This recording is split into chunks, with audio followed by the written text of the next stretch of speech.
and Steve Bannon promised American voters in the fall of 2016 that the world is run by multinational corporations, that hedge funders and Goldman Sachs and all of these huge corporatists across the globe dominate your life. Well, they've passed a tax bill that's being celebrated by the largest multinational corporations on the planet, that's being celebrated by hedge fund managers, that's being celebrated by billionaires that want to pass on as much of their money to billionaires in waiting that are children. This is the most pro-big corporation, pro-hedge fund manager tax cut that's ever happened. I mean, Ronald Reagan's really was across the board middle-class tax cut. So how do they square that when they go home? Well, we had 2 days ago on this show our little debate with Chairman of the House Ways and Means Committee, Kevin Brady, and it wasn't picking on him about carried interest, which I agree with him is sort of an arcane thing to get into, but the principle there was why in this bill, something that the President of the United States has said was evil and that hedge fund guys are getting away with murder, why was that left in the bill if it wasn't just a sop to the donors? Because that benefits only private equity and rich guys who work downtown here in New York on Wall Street. So that's not draining the swamp, and that's a fundamental question of fairness for Americans, and they do understand fairness. And so, look, when Jeremy says there's nothing conservative in the bill, I think they would argue cutting the corporate tax rate to 21% is a conservative idea because they believe that grows the economy. They believe those companies, whether we all believe it or not, will then reinvest. Some of those companies came out yesterday, AT&T, Boeing, Comcast among them, will invest, will hire people.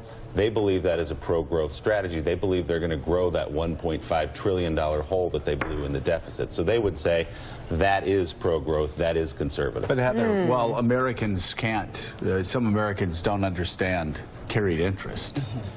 They do understand billionaires paying 14% tax rate year in and year out. They will understand as they go to the polls next year that what Donald Trump has done has made the rich even more comfortable, made the poor even more strapped, has caused health care, the foundation of our health care system, to be shaken. I mean, they may not have to have a perfect definition for what carried interest is, but they will know this was a sop to the rich.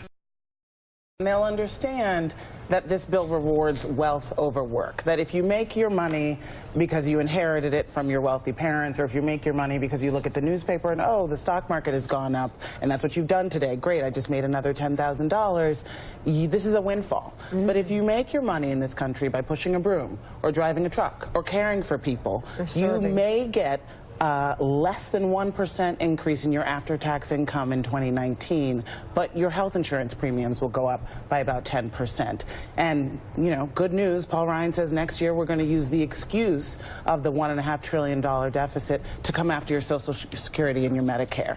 We have to decide. This is a moral issue. There are people living in pockets in this country who can't afford to go to the dentist or the doctor. They have to choose between keeping their light on or driving their kids to school. And this is a country where there are more billionaires than there have been in the history of time.